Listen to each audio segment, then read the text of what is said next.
నీ దానములు హెచ్చించువాడవును, అందరికి బలము ఇచ్చువాడవును, అందరికి బలం ఇచ్చువాడవు నీవే. దేవుని స్తోత్రం చెప్పండి, హల్లెలూయా.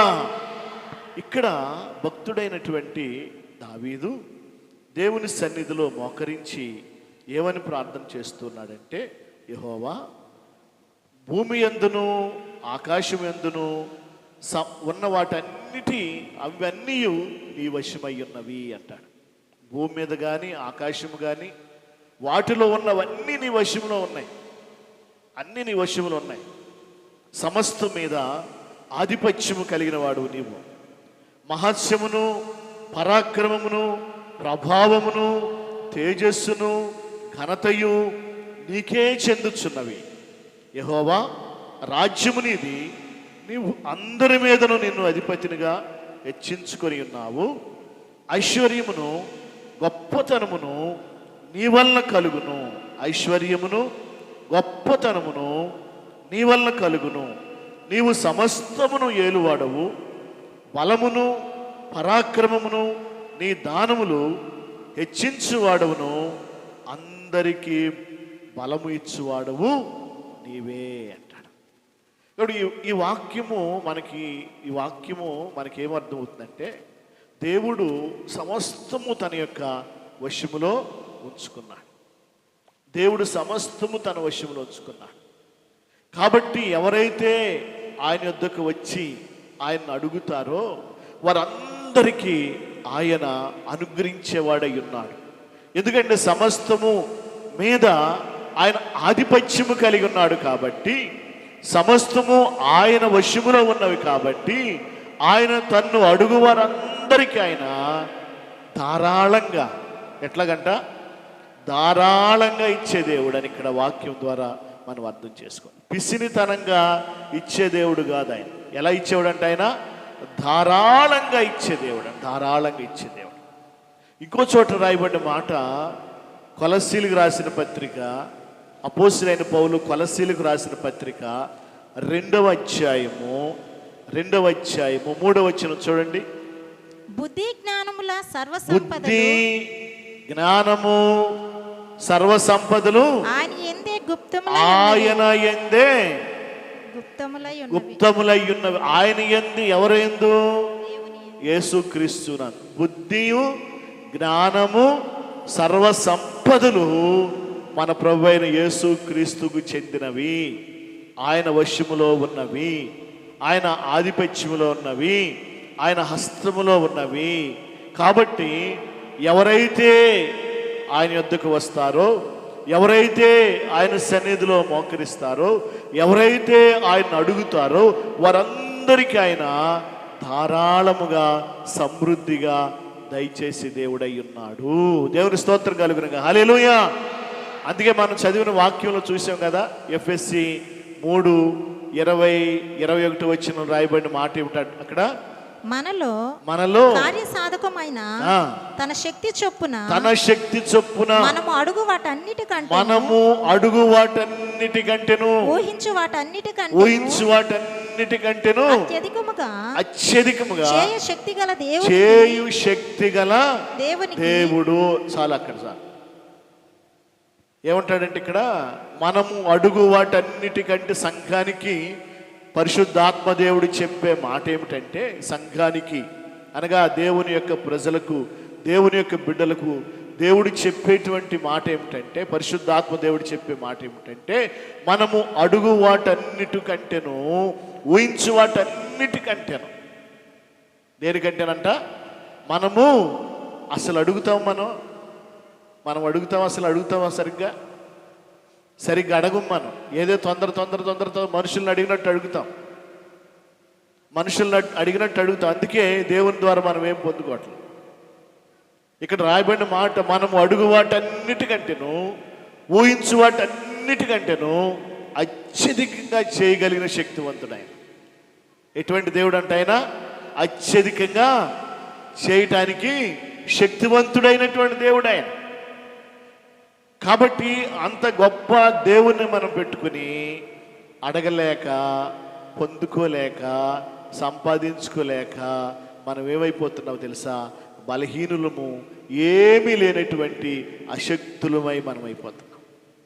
చాలామంది యొక్క ఆత్మీయ జీవితాలు మనం గమనించినట్లయితే అడగలేక, పొందుకోలేక, సంపాదించుకోలేక బలహీనులైపోతున్నారు. అంత ఆసక్తి ఎక్కడిదే? అంత విశ్వాసం ఎక్కడిదే? అంత విరిగి నలిగిన హృదయం ఎక్కడిది? లేదు. అందుకే ఏమి పొందుకోలేకపోతున్నాం. ఎందుకు పొందుకోలేకపోతున్నాం? ఏమి పొందుకోలేకపోతున్నాం. ఎలా అడగాలి అంటే దేవుని వాక్యంలో మనం చూస్తాం, విశ్వాసముతో అడగాలి, విశ్వాసముతో అడగాలి. తర్వాత విరిగి నలిగిన హృదయంతో అడగాలి. తర్వాత కన్నీటితో అడగాలి, కన్నీటితో అడగాలి, విశ్వాసముతో అడగాలి, విరిగి నలిగిన హృదయంతో అడగాలి, కన్నీటితో అడగాలి. ఎప్పుడైతే ఆ రీతిగా మనం ప్రభువుని అడుగుతామో అప్పుడు మనం అడుగు వాటన్నిటికంటే, ఊహించు వాటన్నిటికంటే అత్యధికంగా ఆయన మన జీవితాల్లో చేస్తాడు. మొదటి సమూయేలు గ్రంథము 2వ అధ్యాయము, మొదటి సమూయేలు గ్రంథము 2వ అధ్యాయము 21వ వచనం. యెహోవా హన్నాను దర్శింపగా ఆమె గర్భవతి అయి ముగ్గురు కుమారులను ఇద్దరు కుమార్తెలను కనెను. అయితే బాలుడగు సమూయేలు యెహోవా సన్నిధిని ఉండి ఎదుగుచుండెను. ఇక్కడ దేవుడు ఆమెకి 3 కొడుకుల్ని 2 కూతుర్ని ఇచ్చాడంట. ఎవరామె? ఆమెమడిగింది? నాకు ఒక్క కొడుకు చాలయ్యా. ఎందుకు అడిగింది? ఆమె కోసం అడిగిందా? ఎందుకు అడిగిందంటే తన సవితుంది ఒకటి. ఎవరా? పెనిన్న, సవితి అంటారు. తోడుకోడలు కాదు. ఇది నాలో తోడుకోడలకు పడదు, సవితులకు పడదు. ఆడదానికి ఆడదే శత్రు. అసలు వాళ్ళని వదిలేయాలి, ఫైటింగ్ వదిలేయాలి. వాళ్ళని బేభత్సంగా ఉంటుంది. ఆడదానికి ఆడదే శత్రు. అక్కడ ఇద్దరు పెనిన్న, అన్న, వాళ్ళిద్దరూ ఒక ఆయనకి భార్యలు అంట. ఆ దినాల్లో చేసుకున్నాం. నేను అనుకోవటం ఏంటంటే ముందు అన్నాన్ని చేసుకుని ఉంటాడు. అన్నకి పిల్లలు లేకపోవడం వల్ల పెనిన్నాన్ని చేసుకుని ఉంటాడు. ఇప్పుడు ఈ ఎల్కన్ అనేవాడు ఎక్కువ అన్నాన్ని ప్రేమించినట్టుగా మనం చూస్తున్నాం. పెనిన్నా కంటే ఎక్కువ అన్నాన్ని ప్రేమించినట్లుగా మనం చూస్తున్నాం. అందుకే దేవుడు అన్నకి సంతు లేకుండా చేశాడు. అంటే ఆ ఎల్కన్ అనేటువంటి వాడు పెనిన్నాని మాత్రం ప్రేమించినట్టుగా అక్కడ లేదు, కానీ అన్నాన్ని ప్రేమించాడు. పెనిన్నాని నిర్లక్ష్యంగా చూశాడు. అందుకే దేవుడు ఏం చేశాడు? అన్నాకి పిల్లల్ని సంతు లేకుండా చేశాడని మాట మన వాక్యంలో చదువుతాం. అయితే ఈ పెనిన్న ఏం చేస్తుందంటే ఈ అన్నాని విసిగిస్తూ ఉందంట, కోపం రప్పిస్తూ ఉందంట. కోపం ఎప్పుడు వస్తుంది, ఇసుక ఎప్పుడు వస్తుంది చెప్పండి? కోపం ఇసుక ఎప్పుడు వస్తుంది? కుక్క మీద పెట్టి తిట్టడం. ఈ కాకి తగలాడా? వచ్చేవా? ఆ కొంప అక్కడక్కడ తిరిగి వస్తుంది ఈ కాకి నాశనం అయిపోవా. కాకి మీద కోపం కాదు. ఎవరి మీద కోపం? ఎవరైతే నీ పక్కోళ్ళ మీద నీ కోపమో, ఎవరైతే పక్కోళ్ళు నువ్వు ద్వేషిస్తావు వాళ్ళ మీద కోపంతో పాపం ఆ కాకి బలైపోద్ది. చూసావా? కాకి బలైపోద్ది. రెండోది కుక్క. మనం ఎక్కువగా కాకి, కుక్క, మూడోది కోడి పెట్ట. కాకి, కుక్క, మూడోది కోడి. ఈ మూడే కదా వచ్చేది. ఆయన నుంచి ఇంటికి, ఆయన అటు ఇటు తిరుగుతూ వస్తూ ఉంటాం. ఇప్పుడు ఈ పక్క వాళ్ళతో పడదు, ఇంటి వాళ్ళతో పడదు. ఇప్పుడు వీళ్ళు ఏం చేస్తారు? వచ్చిందరా కుక్క, అక్కడక్కడ తిరిగి వచ్చిందరా, ఈ కుక్కకు పని పాట లేదా అని కుక్కని తిడతారు. కోడి వచ్చిందరా, ఈ కంపు మొహం కోడే అని కోడిని తిడతారు. తిట్టేది ఎవరిని? పక్క వాళ్ళని. ఎవరంటే నీకు ఇష్టం లేదో, ఎవరంటే నువ్వు ద్వేషిస్తున్నావో, ఎవరంటే నువ్వు కోపంతో ఉన్నావో వాళ్ళని తిట్టలేక పాపం ఈ కోడి మీద, కుక్క మీద, ఈ కాకి మీద పెట్టి తిట్టేస్తాం. వాళ్ళు వింటా ఉంటారు. వాళ్ళు ఏదో అన్నాలంటే వాళ్ళు అయితే గమ్ముగా సహిస్తూ ఉంటారు. అన్న కాకుండా వేరే వాళ్ళు ఎవరన్నా అయితే తిరగబడతారు. అక్కడ ఫైటింగే కదా. ఇప్పుడు ఈ పెనిన్న ఏం చేస్తుందంటే అన్నాన్ని విసిగిస్తూ ఉందంట. విసిగిస్తూ ఉండి కోపం వచ్చేటట్టు ప్రవర్తిస్తున్నాడు, కోపం వచ్చేటట్టు మాట్లాడుతుంది. ఈ మాటల వల్లే కదా కోపం వచ్చేది. ఇలా విసిగించడం వల్లే కోపం వచ్చేది. ఒక దేవుని యొక్క బిడ్డలయ్యుండి, దేవుని ప్రజలయ్యుండి ప్రేమించకుండా ద్వేషిస్తూ, చిన్న చూపు చూస్తూ, ఇతరుల్ని తక్కువగా చూస్తూ వారిని నువ్వు తిడుతున్నావంటే, వారిని విసిగిస్తున్నావంటే, వారికి కోపాన్ని తెప్పిస్తున్నావంటే దేవుడు నీకు ఏ శిక్ష విధిస్తాడు? ఏ పనిష్మెంట్ నీకు వస్తుంది? ఆ పెనిన్నాకి ఏ పనిష్మెంట్ రావాలి? సరే, అది పక్కన పెడితే తిట్లు తింటా సహిస్తా ఓర్చుకుంటా ఈ అన్న ఉండి ఏం చేసింది తెలుసా? తిరిగి తిట్టలేక, తిరిగి మాట్లాడలేక, తిరిగి ఏమనలేక ఈమె దేవుని మందిరానికి వెళ్ళిపోయి దేవుని సన్నిధిలో మోకరించి కన్నీటితో ప్రార్థన చేస్తుంది. మొదటి అధ్యాయము 10-11 వచనాలు. బహు దుఃఖాక్రాంతురాలై వచ్చి యెహోవా సన్నిధిని ప్రార్థన చేయొచ్చు, బహుగా ఏడ్చుచు సైన్యముల పతివగు యెహోవా, నీ సేవకురాలనైన నాకు కలిగి ఉన్న శ్రమను చూచి నీ సేవకురాలనైన నన్ను మరువక జ్ఞాపకము చేసుకుని నీ సేవకురాలనైన నాకు మగపిల్లను దయచేసిన ఎడల వాని తల మీదకి క్షౌరపు కత్తి ఎన్నటికీ రానియక వాడు బ్రతుకు దినములన్నిటను నేను వానిని యెహోవాకు నీకు అప్పగింతునని మొక్కుబడి చేసుకునేను. ఆమె యెహోవా సన్నిధిని ప్రార్థన చేయుచుండగా ఏలి ఆమె నోరు కనిపెట్టుచుండెను. సరే, ఈమెం చేసింది తెలుసా? ఈ హన్న తిరిగి ఏమి మాట్లాడకుండా, తిరిగి దూషించుకోకుండా, తిరిగి తిట్టుకోకుండా, తిరిగి ఏ రీతిగాను ఆమెకి సమాధానం చెప్పకుండా నేరుగా దేవుని మందిరానికి వెళ్ళిపోయింది. ప్రతి సంవత్సరం షిలోహు అనే ప్రాంతానికి వెళ్ళి అక్కడ బలులు అర్పించి దేవుని సన్నిధిలో కనబడి వస్తారు. అలాగే ఈమె షిలోహుకి వెళ్ళినప్పుడు ఆ దేవుని మందిరంలో బహు దుఃఖాక్రాంతురాలై ఎలా ప్రార్థన చేస్తే తెలుసా? విరిగి నలిగిన హృదయముతో ప్రార్థన చేస్తుంది, కన్నీటితో ప్రార్థన చేస్తుంది. తన హృదయము బరువెక్కిపోయింది, తన గుండె బరువెక్కిపోయింది, బాధతో నిండిపోయింది, వేదనతో నిండిపోయింది, అవమానముతో, నిందలతో నిత్యము తన సవితి చెప్పే మాట, తిట్టే మాటలకి, మాట్లాడే మాటలకి తన హృదయమును నలిగిపోయి, తన గుండె పగిలిపోయి, భారముతో, వేదనతో కృంగిపోయి దేవుని సన్నిధిలో కన్నీటితో ప్రార్థన చేస్తుంది. ఏమని ప్రార్థన చేస్తుంది? నా దేవా, నా ప్రభువా, నీవు గనక నాకు ఒక్క కుమారుడు దయచేయ్యా, ఒక్క కుమారుడు దయచేసి నాకున్నటువంటి ఆ బాధను తీసేయ్యా, నాకున్న వేదన తీసేయ్యా, నాకున్నటువంటి ఆ నిందను తీసేయ్యా.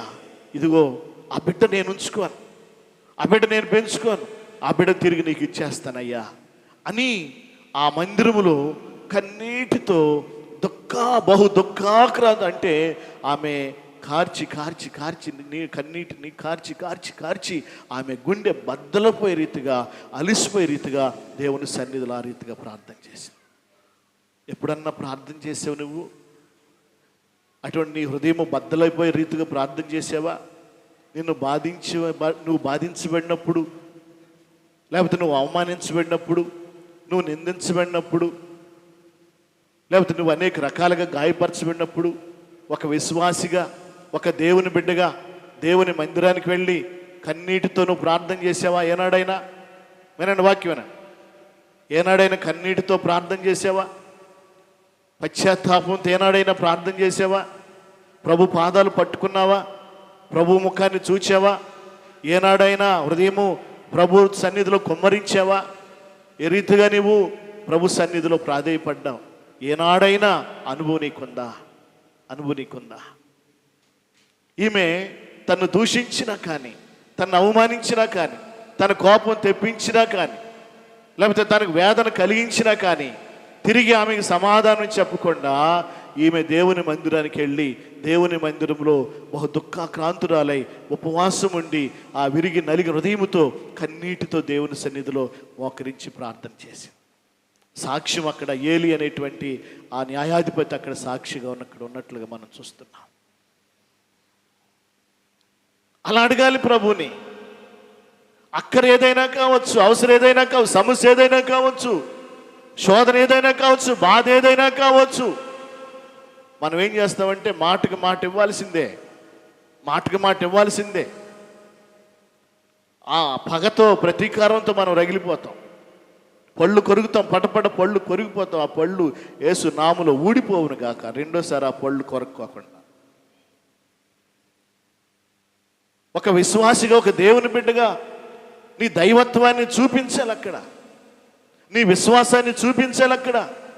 ప్రభు బిడ్డగా నీకున్నటువంటి అనుభవాన్ని, దేవుని పట్ల నువ్వు ఏ రీతిగా విశ్వాసం కలిగి ఉన్నావో, భయభక్తులు కలిగి ఉన్నావో, దేవుని సన్నిధికి వెళ్ళి దేవుని మందిరంలో మోకరించి నీ కలిగే వేదన, నీ కలిగే బాధ, నీ కలిగే దుఃఖము, నీ కలిగే కన్నీటు, నీ కలిగినటువంటి అవమానము, నింద కోసం ప్రభువా కనికరించయ్యా, సహాయం చెయ్యయ్యా, ఆదరించయ్యా, ధైర్యపరిచయ్యా, విడిపించిన ఆయన, బలపరిచిన ఆయన, సహాయం చేయ ప్రభా, దీనికి పరిష్కారం నాకు అనుగ్రహించిన ఆయనని ఎప్పుడైతే ప్రభు పాదాలు పట్టుకుంటావో అప్పుడు ప్రభు నీ మొర ఆలకిస్తాడు, నీ ప్రార్థన వింటాడు. ఆ ప్రార్థన దేవుని సన్నిధికి వెళ్ళదు. అప్పుడు దేవుడు కృప చూపించి నీ ప్రార్థనకి దేవుడు జవాబిస్తాడు.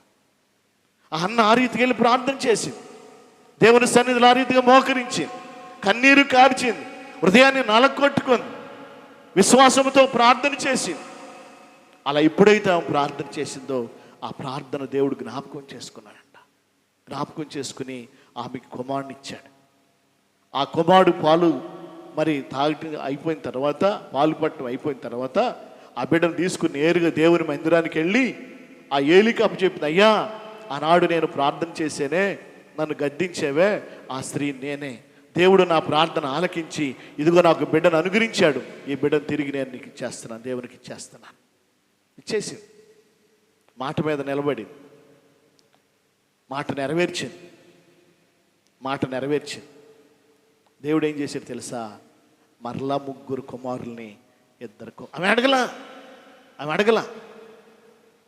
మరలా 2 కుమార్తెలు 3 కుమారుల్ని దేవుడు ఆమెకి అనుగ్రహించాడు.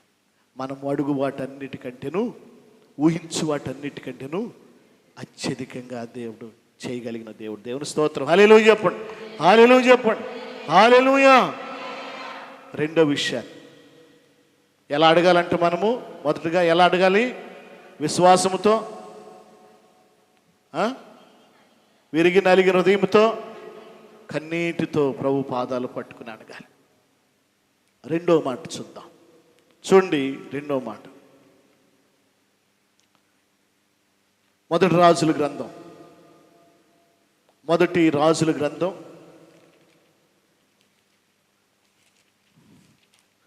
3 లేఖనాలు జాగ్రత్తగా మీరు చూసుకోండి.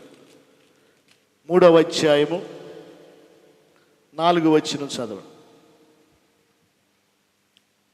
4:5 గిబియోను ఉన్నత స్థలమై ఉండెను గనుక బలులను అర్పించుటకై రాజు అక్కడికి పోయి ఆ బలిపీఠం మీద 1000 దహన బలులను అర్పించెను.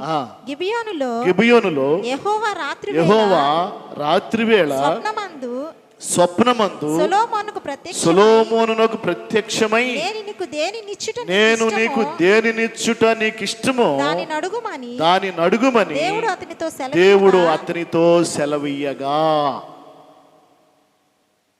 ఎవరితో సెలవీయగా? సొలొమోనుతో దేవుడు మాట్లాడాడు, అడిగాడు. ఏమని? నేను నీకు ఏమివ్వాలి, ఏం కావాలి నీకు? మనమే అడుగుతాం,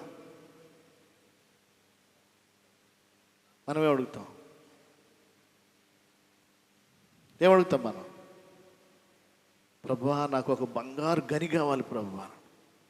దేవుడే దిగి ప్రత్యక్షమయ్యి నా బిడ్డ, నా భక్తుడా, నా భక్తురాలా, నేను నిన్ను మెచ్చాను, నీకేం కావాలి అంటే ఏం అడుగుతావు నువ్వా? ప్రభువా, ఎప్పటి నుంచి ఒక ఆశ ఉందయ్యా, ఎప్పటి నుంచి ఒక ఆశ ఉందయ్యా, నేను మంచి ఇల్లు కట్టుకోవాలా, కనీసం ఒక 10 ఎకరాల పొలం నాకు కావాలా, కనీసం నాకు బంగారం 1 కేజీ బంగారం అన్న ఉండాలా, కనీసం 1 లక్ష రూపాయల బ్యాంక్ బ్యాలెన్స్ అన్న ఉండాలా. ఆయన అడుగుతామేమో మనమైతే, ఖచ్చితంగా అడుగుతాం. రోజు మనం అడిగేది అదేగా, చాంతాడంత లిస్ట్ రాసుకుంటాం. ఇది కావాలి, ఇది కావాలి, ఇది కావాలి, ఇది కావాలి, ఇది కావాలి. ఒకప్పుడు ఒక అమ్మాయి నాకు ఒక లెటర్ రాసింది. లెటర్ అంటే ప్రార్థన అంశం. పెళ్లి కోసం నేను చేసుకోబోయే అబ్బాయి అందంగా ఉండాలి, మంచిగా చదవాలి, తర్వాత గవర్నమెంట్ ఉద్యోగం చెయ్యాలి, తల్లిదండ్రులను ప్రేమించకూడదు, తల్లిదండ్రులు వదిలేసి నా దగ్గరికి రావాలి, నేను చెప్పినట్టు వినాలి, నన్ను కట్నం అడగకూడదు. చూసావా? ఇటువంటి ఒక 10 ప్రార్థన అంశాలు రాసుకుని నాకు ఇచ్చింది. 10 ప్రార్థన అంశాలు రాసుకుని నాకు ఇచ్చి, ఇంటికి వెళ్ళి నాకు చదవండి పాస్టర్ గారు అంది. తర్వాత ఫోన్ చేసి, ఏందమ్మా ఈ లిస్ట్ అని. దేవుడు అడగమన్నాడు కదా, కాబట్టి ఇవన్నీ నాకు ఈ కావాలి. నువ్వు రాసిన లిస్టు దేవుని చిత్తమేనా? నువ్వు రాసిన లిస్టు దేవుని చిత్తమేనా? దేవుడి ప్రార్థన వింటాడా?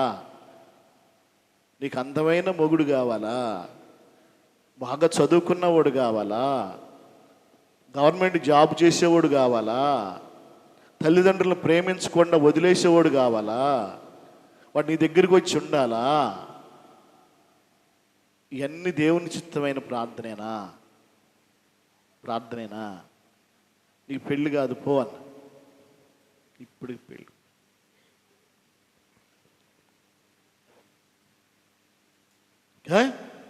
మన ప్రార్థన దేవుడు ఆలకించాలి అంటే దేవుని చిత్తానుసారంగా మనం ప్రార్థన చేయాలి. యథార్థమైన హృదయంతో ప్రభు సన్నిధిలో మనం ప్రార్థన చేయాలి. ఇక్కడ సొలొమోను అడుగుతున్నాడు, సొలొమోనా, నేను నీకేమివ్వాలి, నీకేం కావాలి అడుగు. ఐశ్వర్యం కావాలా, ఘనత కావాలా, రాజ్యాలు కావాలా, బంగారం వెండి బంగారాలు కావాలా, ఇంకేం కావాలి నీకు అని దేవుడు ప్రత్యక్షమై స్వప్నమందు సొలొమోనును అడిగితే, సొలొమోను అవేవి కోరలేదు, కానీ ఒక్కటి మాత్రం కోరాడు. చూడండి, అదే అధ్యాయము 8-9 వచనాలు చదువు. నీ దాసుడనైన నేను 7 కూడా చదువు. నా దేవా యెహోవా, నీవు నా తండ్రి అయిన దావీదునకు బదులుగా నీ దాసుడనైన నన్ను రాజుగా నియమించి ఉన్నావు. అయితే నేను బాలుడను, కార్యములు జరుపుటకు నాకు బుద్ధి చాలదు. ఈ మాట గుర్తుపెట్టు, నాకు బుద్ధి చాలదు. తర్వాత నేను నీవు కోరుకొనిన నీ జనముల మధ్య నేను ఉన్నాను, వారు విస్తరించినందున వారి విశాల దేశమును తనిఖీ చేయుటయు అసాధ్యము. ఎంత గొప్పదైన నీ జనమునకు న్యాయము తీర్చగలవాడు ఎవడు? కాబట్టి నేను మంచి చెడ్డలు వివేచించి నీ జనులకు న్యాయము తీర్చినట్లు నీ దాసుడునైన నాకు వివేకము గల హృదయము దయచేయము అన్నాడు. ఏమని ప్రార్థన చేశాడు ఆయన? ప్రభువా, నాకింకా ఒక 5 రాజ్యాలు కావాలి ప్రభువా. ఏం కావాలంట? ఒక 5 రాజ్యాలు కావాలయ్యా. ధనాగారం అంతా ధనం ఉండాలయ్యా. ధనాగారం అంతా నాకు బాగా పేరు ప్రతిష్టలు రావాలయ్యా. నా పేరు చెప్తే ప్రపంచంలో అందరూ అల్లిపోవాలయ్యా. నాకు పేరు రావాలా, నాకు ఘనత రావాలి, నాకు కీర్తి కావాలయ్యా. అవి దయచేయి ప్రభువా అన్నాడైనా. అవి అనలా. మొదటగా ఏమన్నాడు తెలుసా? నాకు బుద్ధి కావాలి అన్నాడు. ఏం కావాలంట? బుద్ధి కావాలి. మనకేం కావాలి తెలుసా? బుద్ధి కావాలి. క్రైస్తవ జనాంగముగా, క్రైస్తవ బిడ్డలముగా, దేవుని ప్రజలముగా మనకేం కావాలి? బుద్ధి కావాలి. యేసయ్యా, నాకు మంచి బుద్ధి దయచేయి ప్రభు అని అడగండి. చెప్పండి. ఏమి సిగ్గుపడుతుందని చెప్పటాకే? నన్ను ఆశీర్వదించి ఏసయ్య చెప్పండి చెప్పరు పెద్ద గొంతుతో. ఆయనే చెప్పాడు, ఆయన పెద్ద రాజు అయి ఉన్నాడు. ఆయన ఏం చెప్పాడు తెలుసా? నాకేం కావాలి? ఎందుకు బుద్ధి కావాలి? ఎందుకు బుద్ధి కావాలి? ఎందుకు బుద్ధి కావాలి అంటే, బుద్ధి ఎందుకు కావాలంటే ఎవరితో నేను ఎలా మాట్లాడాలో, ఎలా ప్రవర్తించాలో, ఎలా నడుచుకోవాలో, ఎలా జీవించాలో, ఒక విశ్వాసిగా, ఒక దేవుని బిడ్డగా, ఒక క్రైస్తవునిగా, ఒక దేవుని ప్రజల మధ్య జీవించేటువంటి వానిగా నాకు బుద్ధి కావాలి. బుద్ధి లేకపోతే అజ్ఞానంతో నడుచుకుంటాం, లోకానుసారులతో కలిసి మనం జీవిస్తాం, లోక సంబంధమైన కార్యాలతో మనం మిళితమైపోతాం, శరీర సంబంధమైనటువంటి ఆలోచనల ప్రకారం మనం నడుచుకుంటాం. బుద్ధి, జ్ఞానము, సర్వసంపదలు దేవుని చేతిలో ఉన్నవని దేవుని వాక్యములో కొలసి 2వ అధ్యాయం 3వ వచనంలో రాయబడింది. కాబట్టి బుద్ధి ఎందుకు కావాలని ఇక్కడ అడుగుతున్నాడంటే, ఇంతమంది ప్రజలకు న్యాయము తీర్చటానికి, తీర్పు చెప్పటానికి, తనిఖీ చేయటానికి, చక్కగా పరిపాలన చేయటానికి, వారిని చక్కగా పాలించటానికి, వారికి కావలసిన ప్రతి పని నేను చేయటానికి నాకు బుద్ధి కావాలి, నాకు వివేక హృదయం కావాలి, నాకు జ్ఞానము కావాలి. నాకు అవి దయచేయి ప్రభువా, నాకు అది ఉంటే చాలు, నాకు అది ఉంటే చాలు. వెండి బంగారాల కంటే, ఐశ్వర్యము కంటే, పేరు కంటే, ఘనత కంటే జ్ఞాన వివేకము కలిగినటువంటి హృదయం ఎవరికైతే ఉంటుందో వారు గొప్పవాడు, వాళ్ళు అధికులు, వాళ్ళు బలవంతులు. నేను చెప్పగలను. అన్నీ ఉండి సరిగ్గా మాట్లాడక, సరిగ్గా ప్రవర్తించకుండా, సరిగ్గా నడుచుకోకుండా ఉంటారు చూసావా, ఇటువంటి ప్రయోజనం లేదు, వాళ్ళకి ప్రయోజనం లేదు. ఈయన యథార్థ మనసుతో చేస్తున్నాడు అక్కడ ప్రార్థన, ఒప్పుకున్నాడు. నాకు బుద్ధి కావాలయ్యా, నాకు తెలివి కావాలయ్యా, నాకు జ్ఞానము కావాలి, అవి నాకు దయచేయి. ఏనాడన్నా నువ్వు ప్రార్థన చేసావా? ఒక విశ్వాసిగా, ఒక దేవుని బిడ్డగా నేను మనుషులతో ఎలా మాట్లాడాలో, కుటుంబ సభ్యులతో ఎలా మాట్లాడాలో, పొరుగువారితో ఎలా మాట్లాడాలో, సంఘ సభ్యులతో ఎలా మాట్లాడాలో నాకు కావలసిన జ్ఞానము దయచే, బుద్ధి దయచే, తెలివి దయచే, పరిశుద్ధాత్మ నడిపింపు నాకు అనుగ్రహించి నన్ను సరైన మార్గంలో నడిపించయ్యా. కామ, క్రోధ, మద, మాత్సర్యాలు ఒకవేళ నన్ను ఏలుతున్నాయేమో వాటి నుంచి నన్ను దూరపరచు ప్రభువా. ఆ ప్రార్థన దేవుడు ఆలకిస్తాడు, ఆ ప్రార్థన దేవుడు అంగీకరిస్తాడు. 19వ కీర్తనలో ఒక చక్కని ప్రార్థన చేస్తాడు ఆయన. ఒక 19 చూడండి, 19వ కీర్తన చివరి మాట, చివరి వచనం. యెహోవా నా ఆశ్రయదుర్గమా, నా విమోచకుడా, నా నోటి మాటలను, నా నోటి మాటలను, నా హృదయ ధ్యానమును నీ దృష్టికి అంగీకారము అగునుగా. ఎవరి దృష్టికి?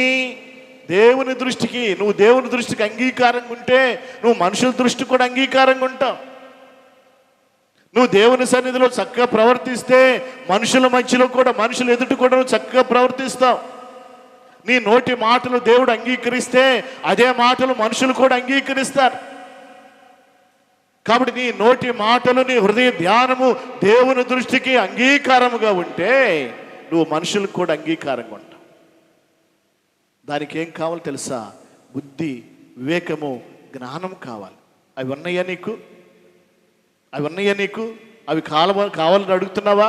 నాకు అన్నీ తెలుసులే, నాకు జ్ఞానం ఉందిలే, నాకు బలం ఉందిలే, నాకు శక్తి ఉందిలే, నేను ఏమైనా మాట్లాడగలుగుతానులే, ఏదైనా చేయగలుగుతానులే అని ఒకవేళ అతిశయపడుతున్నావా? ఒకవేళ దాన్ని బట్టి అతిశయపడితే నీ ప్రార్థన దేవుని సన్నిధికి చేరదు. అటువంటి ప్రార్థన దేవుడు అంగీకరించడు, అటువంటి ప్రార్థన దేవుడు కోరుకోడు. నీ స్వబుద్ధిని ఆధారం చేసుకోబాకంటాడు, నీ స్వనీతిని ప్రకారం నడుచుకోబాకంటాడు, నీ సొంత జ్ఞానముతో నడుచుకోబాకంటాడు. దేవుని అధికారానికి నిన్ను అప్పగించుకుంటాడు. ఎప్పుడైతే దేవుని అధికారానికి నువ్వు అప్పగించుకుంటావో, ఎప్పుడైతే దేవుని ఆధిపత్యాన్ని నిన్ను అప్పగించుకుంటావో, ఎప్పుడైతే దేవుని చిత్తానికి నిన్ను లోబరుచుకుంటావో, దేవుని చిత్తాన్ని నెరవేర్చడానికి నిన్ను నువ్వు ఎప్పుడైతే సమర్పించుకుంటావో, అప్పుడు దేవుడు అన్ని విధాలా నీకు అండగా ఉండి నిన్ను ఆదుకొని, నిన్ను బలపరిచి, నిన్ను నడిపించి, ఇదిగో నీకు కావలసినటువంటి సమస్తాన్ని ఆయన అనుగ్రహిస్తాడు. ఆయన అంటున్నాడు, నాకు బుద్ధి కావాలి ప్రభువా, నాకు జ్ఞానం కావాలి ప్రభువా, నాకు వివేక హృదయం కావాలి ప్రభువా. అవి నాకుంటే చాలయ్యా. మనుషులతో నేను ఎలా మాట్లాడాలో, ఎలా ప్రవర్తించాలో, ఏ రీతిగా సహవాసం చేయాలో, ఏ రీతిగా ప్రేమించాలో నాకు అది కావాలయ్యా. అది చేయండి ప్రార్థన ముందు. దానికోసం ప్రార్థన చేయండి. అది అడగండి, తర్వాత అన్నీ ఇస్తాడు దేవుడు. ఈయన అడిగాడు, అది అడిగాడు, నాకు అది కావాలని అడిగాడు. అది నేను ఏమని అన్నాడు ఆయన? చూడండి, కిందకి వెళ్ళండి, కిందకి వెళ్ళి 11వ వచనం చదవండి. 10-11 సొలొమోను చేసిన ఈ మనవి ప్రభునకు అనుకూలమాయను గనుక దేవుడు అతనికి ఇలాగూ సెలవిచ్చాను, దీర్ఘాయువునైనను ఐశ్వర్యమునైనను నీ శత్రువుల ప్రాణమునైనను అడుగక న్యాయములను గ్రహించుటకు వివేకం అనుగ్రహించమని నువ్వు అడిగితివి. నీవు ఎలాగని అడిగినందున నీ మనవి ఆలకించున్నాను. బుద్ధి వివేకములు గల హృదయము నీకు ఇచ్చున్నాను. పూర్వీకుల్లో నీ వంటి వాడు ఒకడును లేడు, ఇక మీద నీ వంటి వాడు ఒకడును ఉండడు. మరియు నీవు ఐశ్వర్యమును ఘనతను ఇమ్మని అడగకపోయినను నేను వాటిని నీకు ఇచ్చుచున్నాను. అందువల్ల నీ దినములన్నిటిను రాజుల్లో నీ వంటి వాడు ఒక్కడైనను. నువ్వు అడగలా, అయినా నేను నీకు ఇస్తున్నాను. నువ్వు అడిగింది ఒక్కటే, నా జ్ఞానం కావాలని అడిగావు, వివేక హృదయం కావాలని అడిగావు, బుద్ధి కావాలని అడిగావు. దానితో పాటు ఐశ్వర్యము, ఘనత, రాజుల్ని ఇదిగో నీకు నేను అనుగ్రహిస్తున్నాను. దేవుని యొక్క ఆలోచన అలా ఉంటుంది. మన ఆలోచన వేరుగుంటుంది, దేవుని ఆలోచన వేరుగుంటుంది. మన మార్గాలు వేరుగుంటే దేవుని యొక్క మార్గాలు వేరుగుంటాయి. మన తలంపులు వేరుగుంటే దేవుని యొక్క తలంపులు వేరు. దేవుని యొక్క తలంపులు, మార్గములు, ఆయన ఆలోచన ఎంతో హై లెవెల్ ఉంటాయి, ఉన్నతంగా ఉంటాయి. ఆయన చిత్తానుసారంగా, ఆయనకు అనుకూలంగా మనం చేసే ప్రార్థన కనుక ఉంటే మనం అడగకపోయినా ఇంకనూ మనల్ని అనేక విషయాలు మనల్ని ఆయన ఆశీర్వదిస్తాడు. అడుగు వాటన్నిటికంటే, ఊహించు వాటన్నిటికంటే అత్యధికంగా ఆయన ఆశీర్వదించే దేవుడు. సొలొమోను జ్ఞానం అడిగాడు. దేవుడు జ్ఞానముతో పాటు ఐశ్వర్యము, ఘనత, పేరు, మరి వెండి బంగారాలు సమస్తం ఆయన అనుగ్రహించాడు. నీ ప్రార్థన ఎట్టుంది? ప్రభువా, వాళ్ళు నాశనం అయిపోవాలి ప్రభువా, వాళ్ళు నోరు పడిపోవాలి ప్రభువా, వాళ్ళ కాళ్ళు ఇరిగిపోవాలి ప్రభువా, వాళ్ళు కుంటోళ్ళు అయిపోవాలి ప్రభువా, వాళ్ళు చూసి నేను నవ్వాలి ప్రభువా, నన్ను ఎంతో బాధ పెట్టారయ్యా, నన్ను ఎంతో దూషించారయ్యా, నన్ను ఎంతో అవమానించారయ్యా, నన్ను ఎట్ట చేశారయ్యా, వాళ్ళ చేతులు పడిపోవాలయ్యా అని ఇట్ట ప్రార్థన చేసేవనుకో, అది తిరిగి ఎవరికి వస్తుంది? చేసిన వాళ్ళకే వస్తుంది. జాగ్రత్త. యథార్థమైన మనసుతో కపటంగా ఉండబాక, వేషధారణ కలిగి ఉండబాక. దేవుడు వేసిలన్నా కనికరిస్తాడు, కానీ వేషధారి ప్రార్థన ఎంత మాత్రం ఆయన అంగీకరించడం. యథార్థమైన ప్రార్థన ఆయన అంగీకరిస్తాడు. యథార్థమైన హృదయంతో చేసి ఆయన గొప్పవాడు అనుకోలేనా? నేను గొప్పవాడినే, రాజునే, అధికారంలో ఉన్నానే, సింహాసనం మీద కూర్చున్నా, ఇంత గొప్ప ప్రజలు నేను పరిపాలిస్తున్నానే, ఇంత సామ్రాజ్యం నేను పరిపాలిస్తున్నానే, కాబట్టి నేను తగ్గ రీతిగా ప్రార్థన చేయాలి, అది లేదు ఇది లేదు దానికోసం దీనికోసం చేయాలి అనుకోలేనా? దేవుని ఎదుట తగ్గించుకున్నాడు, దేవుని ఎదుట ఒప్పుకున్నాడు. నాకు అంత జ్ఞానం లేదయ్యా, అంత రాజనీతి నాకు లేదయ్యా, అంత తెలివి లేదయ్యా, నాకు తెలివి దయచేయి ప్రభువా. మనుషులతో ఎలా మాట్లాడాలో, ఎలా న్యాయంగా నేను బ్రతకాలో, ఎలా నేను ఇదిగో సమాధానంగా ఉండాలో, ఎలా ప్రేమించాలో, ఎలా ప్రేమగా ఉండాలో అది నాకు నేర్పయ్యా, అది నాకు కావాలయ్యా. అలా మీరు ప్రార్థన చేయండి, ఆ ప్రార్థనకు దేవుడు జవాబిస్తాడు. అంతేగాని అసూయతో, ద్వేషంతో, కుళ్ళుతో, లేకపోతే కోపంతో, పగతో, ప్రతీకారంతో ఎవరి మీద తీర్పు తీర్చి ప్రార్థన చేయబాకండి. ఆ ప్రార్థన అంగీకరించబడు. నీకోసం, నీ గురించి ప్రార్థన చేసుకో. మూడో విషయాన్ని, రెండోది ఎలా అడగాలంట? యథార్థ హృదయముతో అడగాలి. లోకసు వార్త ఆఖరిగా లోకసు వార్త 19వ అధ్యాయం మొదటి 2 వచనాలు చదువు. ఆయన సంచరించుచు యెరికో పట్టణంలో ప్రవేశించి దాని గుండా పోవుచుండెను. ఇదిగో సుంకపు గుత్తదారుడును ధనవంతుడైన జక్కయ్యను పేరుగల ఒకడు యేసు ఎవరో అని చూడగోరెను గాని పొట్టివాడైనందున జనులు గుంపు కూడి ఉండుట వలన చూడలేకపోయాను. అక్కడ ఆగుదాం. మూడోది ఎలా ఉండాలి తెలుసా? ఆశతో, ఆసక్తితో ఆయన అడగాలి. ఎలా అడగాలంట? ఆశతో, ఆసక్తితో ఆయన అడగాలి. ఇతడు పేరు జక్కయ్య, పొట్టి జక్కయ్య. జక్కయ్య అనే పేరుకి అర్థమేమిటో తెలుసా? పరిశుద్ధుడు అని అర్థం. జక్కయ్య అనే పేరుకి అర్థము పరిశుద్ధుడు అని అర్థం. కానీ ప్రజలందరూ అతను ఏమని పిలుస్తున్నారో తెలుసా? పాపి అని పిలుస్తున్నారు. పేరేమో పరిశుద్ధుడు, పిలిచేదేమో పాపి అని పిలుస్తున్నారు. కారణం ఏమిటంటే పేరుకు తగినటువంటి జీవితం లేదు అతని దగ్గర. పేరుకు తగ్గ జీవితం లేదు. అతను వృత్తి ఏమిటో తెలుసా? సొంకపు గుత్తదారుడు. అంటే అంటే అతడు మరి డబ్బులు వసూలు చేసి 1 వంతు ప్రభుత్వానికి చెల్లించేవాడు, 3 వంతులు అతని అకౌంట్లో వేసుకునేవాడు. 1 వంతు ప్రభుత్వానికి చెల్లించేవాడు, 3 వంతులు తన అకౌంట్లో వేసుకునేవాడు. అలా ప్రజల్ని పీడించి పీడించి పీడించి అట్లా డబ్బులు వసూలు చేసి, సొంక వసూలు చేసి అతడు ధనవంతుడైపోయాడు. అందుకే అతనికి ఏం పేరు పెట్టారు తెలుసా? పాపి అయిన ఈ మనుషుడు అని పేరు పెట్టారు. పాపి అయిన ఈ మనుషుడు అని పేరు పెట్టారు. పాపి అతను ఒక యూదుడయ్యుండి, ఒక దేవుని బిడ్డ అయ్యుండి, ఆ రోమీల యొక్క ప్రభుత్వం కింద సొంకపు గుత్తదాడుకు పనిచేస్తూ అతని ప్రభుత్వాన్ని 1 వంతు గట్టు ఇతను 3 వంతులు దాచేసుకుంటున్నాడు. వీడు మంచోడు కాదు, వీడు పాపాత్ముడు. వాడి పేరు పెట్టి పిలవటానికి కూడా మరి మనసు లేదు. అందుకే పాపి పాపి పాపి పాపి అని. బాగా డబ్బు సంపాదించాడు, ఐశ్వర్యం సంపాదించాడు. అయితే అతనికి ఏం లేదు తెలుసా? సమాధానం లేదు, సంతోషం లేదు. ఒకసారి ఆ మాట విన్నాడంట. యేసు అనేటువంటి ఆయన ఇదిగో ఈ ఎరుకో పట్టణంలోకి ఈ మార్గం గుండా వస్తూ ఉన్నాడు. ఏమని అన్నాడు తెలుసా? యేసు ఎవరో అని చూడగోరాడంట. యేసు ప్రభు ఆ మార్గంలో వస్తున్నాడు అనేటువంటి వార్త విని అసలు యేసు ఎవరో చూడాలి చూడాలి చూడాలి, యేసు ఎవరో చూడాలి చూడాలి అన్ని వదిలేసి అతని గురించి విన్నాడు. చనిపోయిన వాళ్ళని తిరిగి లేపుతున్నాడంట, గుడ్డి వాళ్ళకి చూపిస్తున్నాడంట, కుంటి వాళ్ళని నడిపిస్తున్నాడంట, మగవాళ్ళని మాట్లాడింపజేస్తున్నాడంట, మంచం మీద ఉన్నవాడిని లేపుతున్నాడంట. ఇదిగో అనేక అద్భుత ఆశ్చర్యకార్యం. ఆయన మాట్లాడితే ఆదరణ అంట, ఆయన మాట్లాడితే సమాధానం అంట, ఆయన మాట్లాడితే నెమ్మదంట, ఆయన మాట్లాడితే సంతోషం అంట. ఇదిగో ఆయన వస్తున్నంటే జనాలు మరి పరుగు పరుగుని వెళ్ళిపోతున్నారు. మరి భయంకరంగా వచ్చేస్తుంది, జనసమూహం ఆయన దగ్గరికి వచ్చేస్తుంది. కాబట్టి నేను కూడా వెళ్ళాలి, నేను కూడా ఆయన చూడాలి, ఆయన ఎవరో తెలుసుకోవాలి అని అంత తన పనంతా వదిలేసి పరుగు పరుగు పరుగు పరుగు ఆ మార్గంలోకి వెళ్ళిపోయాడు, ఎరుకో మార్గంలోకి వెళ్ళిపోయాడు. వెళ్ళి చూస్తే అక్కడ భయంకరమైన జనాలు. ఇతను చూస్తే పొట్టివాడు, ఆయన చూడటానికి అవకాశం లేదు. ఏం చేయాలి? ఎట్లయినా చూడాలి, ఆయన ఎట్లయినా చూడాలి. లోపలేమో తెలుసా? ఆసక్తి, లోపల ఆశ ఉంది. తిరిగి వెళ్ళిపోతే బాగా, నేను వచ్చాను కదా, ఆయన ఎట్లయినా చూడాలి, ఆయన ఎట్లయినా దర్శించాలి. ఆయన ఆశతో అటు ఇటు చూశాడు. పక్కన చెట్టు కనపడింది, మేడి చెట్టు కనపడింది. సరసర ఈ చెట్టు ఎక్కువచ్చున్నాడు. ఇదంతా ప్రభు గమనిస్తూ ఉన్నాడు దూరం నుంచి. అసలు ప్రభు వచ్చేది ఇతని కోసమే, ఆ సంగతి ఇతనికి తెలియదు. అందుకే మన హృదయంలోకి తలంపు రాకమునిపే, ఆలోచనలో మరి రాకమునిపే ఆయన సమస్తం ముందుగా ఎరిగిన్నాడు. మీరందరూ ఇక్కడ కూర్చున్నారు కదా, మీ మనసులో ఏముందో కూడా ఆయనకు తెలుసు.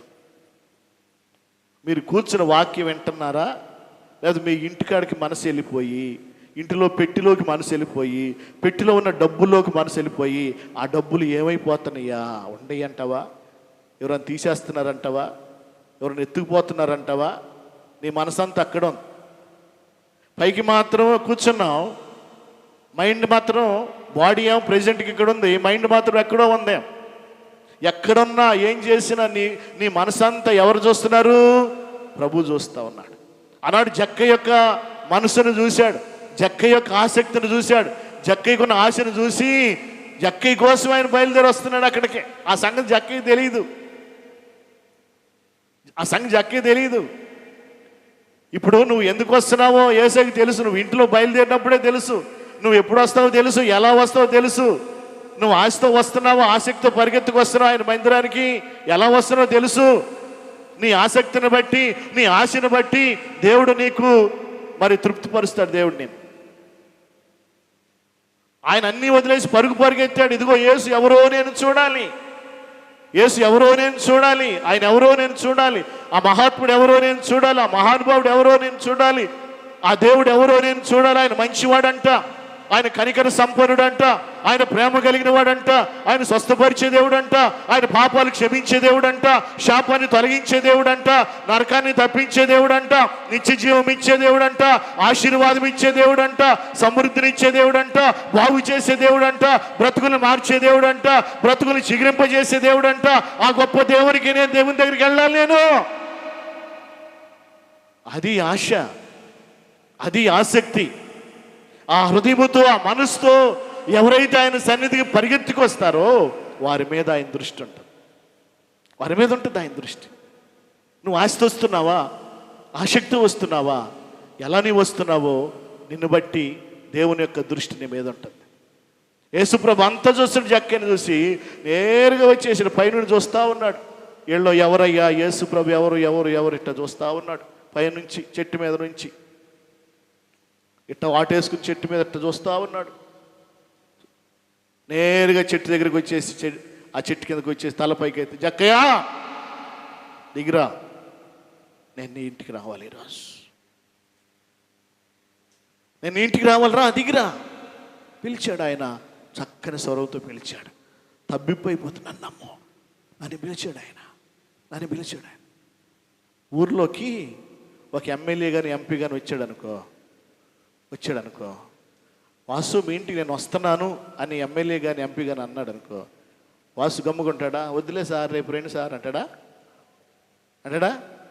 ఏం చేస్తారు? అప్పుడప్పుడు అన్నీ అని అలా సరే క్లీన్ చేసి అది అద్దే పట్టదే, అద్దే ఇద్దే, దండలదే, అయిదే, తర్వాత ఇది తీసుకురా, కొట్టి ఏమంటారు అట్నే వాసన రాట సుగంధ. ఇక అక్కడంతా మార్చేయడా? వద్దులే సార్ నా ఇల్లు బాగాలేదు సార్ రేపు రండి సార్ అంటాడా? అనడు కదా, సంతోషం కదా. ఇప్పుడు దేవుడే వస్తున్నాడు ఆయన ఇంటికి, దేవుడే వస్తున్నాడు. అందరూ పాపి పాపి పాపి అని ఆ వ్యక్తిని పక్కన పెట్టేశారు. ఎవరు మాట్లాడట్లా, ఏ కుటుంబం మాట్లాడు, ఇరుగు వాళ్ళు మాట్లాడు, పొరుగు వాళ్ళు మాట్లాడు, పక్క వాళ్ళు మాట్లాడట్లా, ఎవరు మాట్లాడట్లా. దాన్ని బట్టి ఇంట్లో నెమ్మది లేదు, సమాధానం లేదు. తండ్రిని భర్తను భార్య తిడుతుంది, భార్యను భర్త తిడుతున్నాడు, బిడ్డలు తండ్రిని తల్లిని మీరు ఎప్పుడు పోట్లాడుకుంటున్నారు, ఇదిగో మాకు అసలు విలువే లేదు, మేము బయటికి వెళ్తున్న మమ్మల్ని చిన్నచూపు చూస్తున్నారు, మమ్మల్ని అసహ్యంగా చూస్తున్నారు, మీ పనుల వల్ల, మీ క్రియల వల్ల, మీ సాక్ష్యం బాగల, మీ వల్ల మేము తలెత్తుకుని తిరగలేకపోతున్నాం. నెమ్మది లేదు, కుటుంబంలో సమాధానం లేదు, సంతోషం లేదు. కారణం ఏమిటంటే వారు సంపాదించుకున్నటువంటి ఆ సాక్ష్యం సరైన సాక్ష్యం లేదు, సరైన భక్తి లేదు, సరైన విశ్వాసం లేదు, సరైన దేవుని భయం లేదు, దేవునికి ఇవ్వాల్సిన స్థానం లేదు.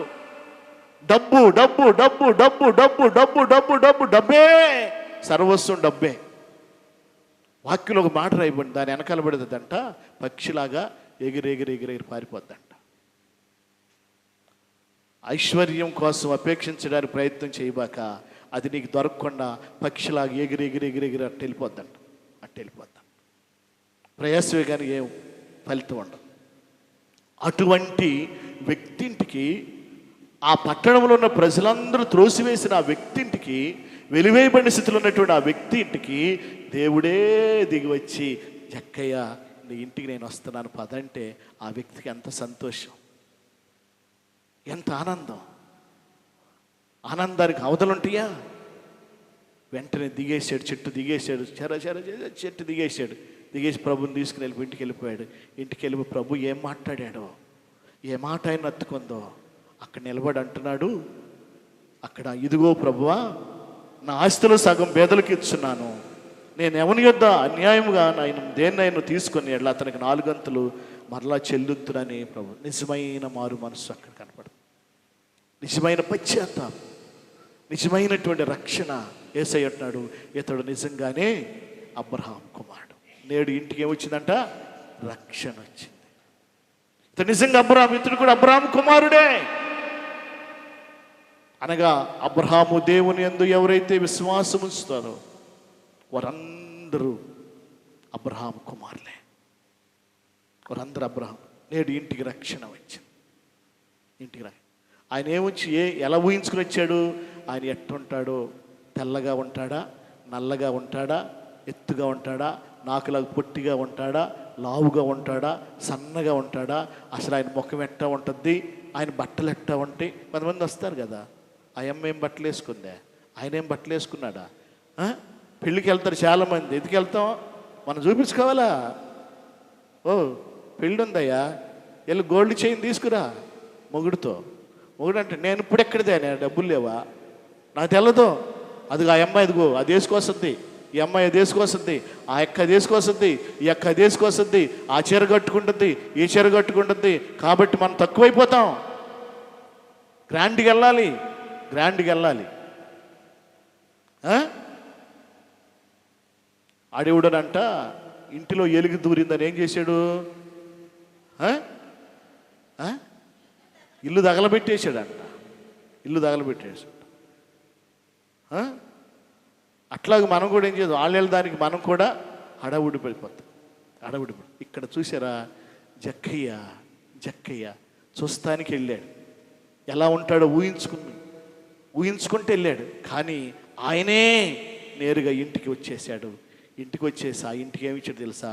సమాధానం ఇచ్చాడు. దేవుని స్తోత్రం చెప్పండి. హల్లెలూయా, హల్లెలూయా, హల్లెలూయా. మనం అడుగు వాటన్నిటికంటేను, ఊహించు వాటన్నిటికంటేను అత్యధికముగా చేయగలిగిన దేవుడు. ఏం చేసే దేవుడు అంట? అత్యధికంగా. ఎలా అడగాలంట మనము? మొదటగా విశ్వాసముతోనూ, విరిగి నలిగిన హృదయముతోనూ, కన్నీటితోనూ అడగాలి. నువ్వు ఎలా ప్రార్థన చేస్తున్నావు, ఎలా అడుగుతున్నావు? రెండోది, యథార్థమైన మనసుతో ఆయన సన్నిధిలో అడగాలి, యథార్థమైన మనసుతో అడగాలి. మూడోది, ఆశ ఉండాలి, ఆసక్తి ఉండాలి. దేవుని వాక్యంలో రాయబడింది, రోమాపత్రిక 12వ అధ్యాయము 11వ వచనములో, ఆసక్తి విషయంలో మాంజులు కాక ఆత్మయందు తీవ్రత కలిగిన వారే ప్రభువుని సేవించండి అనే మాట అక్కడ రాయబడింది. ఆసక్తి విషయంలో మొద్దులుగా ఉండబాకండి, సోమరులుగా ఉండబాకండి. చూసారా, బద్ధకస్తులుగా ఉండబాకండి, సోమరిపోతులుగా ఉండబాకండి, నిర్లక్ష్యంగా ఉండబాకండి. ఆసక్తి కలిగి ఉండండి, చురుగ్గా ఉండండి. అలా చురుగ్గా దేవుని సన్నిధిలో ఉండండి. అలా ఎప్పుడైతే ఆసక్తి ఉంటుందో, ఎప్పుడైతే ఆశ ఉంటుందో, నువ్వు అడిగి వాటన్నిటికంటే, ఊహించు వాటన్నిటికంటే అత్యధికం దేవుడు చేస్తాడు. కాబట్టి ప్రియ దేవుని సంగమా, దేవుని బిడ్డలారా, దేవుడు ఎందుకు మనకివ్వడు, ఎందుకు మనకిస్తాడంటే అడగవలసిన మార్గములు, అడగవలసిన విధానములు మనం అడగాలి, అప్పుడు ఇస్తాడు. ఎందుకు ఇవ్వట్లేదంటే అడగవలసిన విధానములు మనం అడగట్లేదు, వెంబడించవలసిన విధానంలో వెంబడించట్లేదు, ఆయన సన్నిధి రావలసిన విధానంలో మనం రావట్లేదు. అందుకే ఆయన ఏ మేలు ఏది మనకి చేయట్లా. ఈ మాటలు హృదయంలో భద్రపరుచుకొని, అయ్యా నా లోపాలు, నా తప్పులు, నా బలహీనతలు నేను సరి చేసుకుంటాను, నాకు బుద్ధి కావాలి, నాకు జ్ఞాన హృదయం కావాలి, నాకు వివేకం కావాలి, నన్ను సరిచేయి ప్రభా, నన్ను ఆత్మతో నింపయ్యా, నాలో ఉన్న శరీర కార్యాలన్నింటినీ, నాలో ఉన్న లోక సంబంధమైన వాటన్నిటినీ నేను విడిచిపెట్టేస్తాను. నువ్వు ఆశీర్వదించడమే నాకు కావాలి, కానీ నువ్వు దీవించడమే నాకు కావాలి, కానీ నువ్వు మేలు చేయటమే నాకు కావాలి, కానీ నాకు వేరేది ఏం అవసరం లేదు ప్రభు అని యథార్థమైన హృదయంతో ప్రభు సన్నిధులను ఒప్పుకో, అడుగు, ప్రార్థన చేయి, పశ్చాత్తాపడు. దేవుడు నీ ప్రార్థన ఆలకిస్తాడు. ఇదిగో నువ్వు అడుగు వాటన్నిటికంటే, ఊహించు వాటన్నిటికంటే అత్యధికంగా దేవుడు నీ జీవితంలో కార్యాలు జరిగిస్తాడు. దేవుడి మాటలు దీవించి ఆశీర్వదించునుగాక.